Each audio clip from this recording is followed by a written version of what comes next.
Assalamualaikum warahmatullahi wabarakatuh, kawan. Tetap bersama kami channel Viralkan Saja. Di sini saya memuat sebuah kisah yang sangat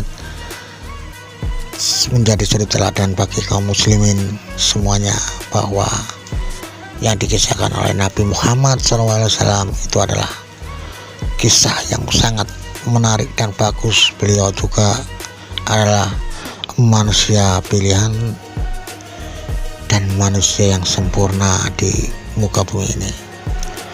Konon dikisahkan di sebuah pasar di daerah Madinah Al-Munawwarah, kawan ya. Di situ ada seorang pengemis Yahudi. Pengemis itu selalu mengolok-olok Nabi Muhammad dengan sebutan, dia adalah penipu, dia adalah bohong. Muhammad itu adalah pembohong dan dia jangan dipercaya omongannya. Begitulah, setiap hari terdengar omongan dari pengemis itu. Dari pasar-pasar itu semuanya pada melongo melihat orang itu berteriak tiap hari. Walaupun dia seorang pengemis, kawannya, matanya tidak kelihatan, dia juga tidak bisa melihat. Akhirnya Nabi berjalan-jalan pada waktu itu, mendengar suara itu, dan akhirnya seorang pengemis itu kelaparan dan minta makan kepada orang. Akhirnya Nabi Muhammad memberikan makanan dan menyuapinya, kawannya. Tiap hari disuapi Nabi Muhammad. Dia itu sambil dia mengolok-olok bercerita. Bahkan Nabi Muhammad pun dibilangin, kawan, hei kamu, ya kamu jangan percaya kepada Muhammad, dia itu orang pembohong, dia itu pendusta. Dia berkata, ya omong kosong pokoknya. Ya begitulah, hinaan demi hinaan. Tapi Nabi Muhammad SAW tetap tersenyum dan dengan senang hati dan merasa kasihan juga melihat orang itu.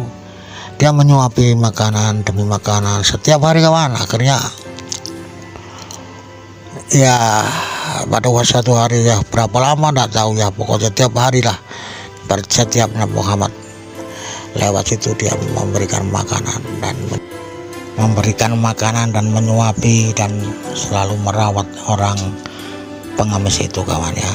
Satu hari, 2 hari, sampai 1 minggu, 2 minggu, 3 minggu, 1 bulan, sampai kurang lebih ya bertahun-tahun lah. Akhirnya sampai ajal menanti Rasulullah SAW, Nabi Muhammad meninggal dunia, kawan. Setelah itu Aisyah ingat pesan dari Rasulullah setelah wafat, setelah dikuburnya Nabi Muhammad,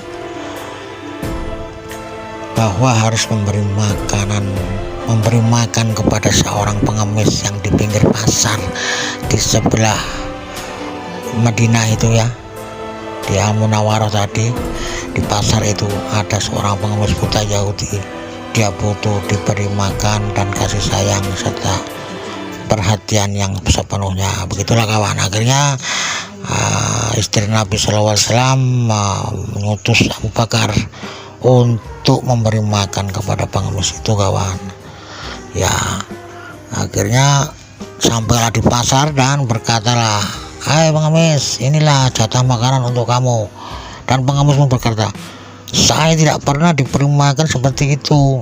Saya yang memberi makan orang itu baik. Dia tuh pernah menyuapi saya, memperhatikan saya, bahkan mengganti baju saya, serta pokoknya merawat saya dengan baik. Ketahuilah pengemis, Abu Bakar berkata, orang yang menyuapimu sudah meninggal dunia. Dialah Rasulullah SAW. Dia adalah Nabi besar. Kamu tahu nggak? Dengan kagetnya pengemis itu berteriak dan kaget, ya. Dia menangis sejadi-jadinya bahwa selama ini yang dihina dan dicaci maki dan diolok-olok, yang selama ini menyuapinya, dia menangis kan, dengan bergulung-gulung, kawan ya, nangis sampai terisak-isak dia. Akhirnya Abu Bakar juga ikutan menangis dan merangkul ialah yang merawat kamu selama ini. Akhirnya di depan mata Abu Bakar, seorang pengemis itu pun bersyahadat kawan ya, mengucapkan 2 kalimat syahadat dan memeluk Islam. Demikianlah kawan ya, ternyata pengemis itu pun akhirnya menjadi manusia yang masuk Islam dari orang Yahudi kawan ya. Nah, begitulah ketika kita diolok-olok orang, kita dicaci maki, sebaiknya kita balas dengan perbuatan yang baik, perbuatan yang sangat mulia, sehingga tidak terjadi suatu masalah yang membuat kita menjadi bumerang. Kalau kita memberikan kebaikan, pastilah orang itu hatinya akan bergetar kawan, dia akan berbalik. Sekeras-keras hati, sekeras-keras batu kena air pasti akan hancur. Begitu juga hati kawan, sekeras-kerasnya hati pasti akan luluh ketika kita mendapat perbuatan yang baik dan perkataan yang lemah lembut, kasih sayang. Begitulah yang telah dilakukan Nabi besar Nabi Muhammad SAW kepada kita, kepada umatnya, untuk selalu menjaga kebaikan dan keramah tamahan serta cinta kasih yang diajarkan beliau. Jangan sampai kita melakukan perbuatan-perbuatan yang keji, mungkar nakir, dan perbuatan-perbuatan yang terkutuk. Itulah kawan. Oke lah, terima kasih. Dari sini kita bisa memetik bahwa suri teladan Nabi Muhammad itu perlu kita contoh, perlu kita suri teladani, dan kita jadikan sebagai kekuatan penuh, sebagai muslimin yang terbaik kawan ya. Sampai di sini dulu perjumpaan kita. Nanti kita akan berjumpa lagi di lain kesempatan, juga ada kisah-kisah yang lain ya. Jangan lupa like, subscribe, dan komennya agar supaya channel saya bisa berkembang dan kita bisa berargumentasi komentar di bawah ya. Kita menjadi sahabat yang baik. Terima kasih, saya ucapkan assalamualaikum warahmatullahi wabarakatuh. Thank you.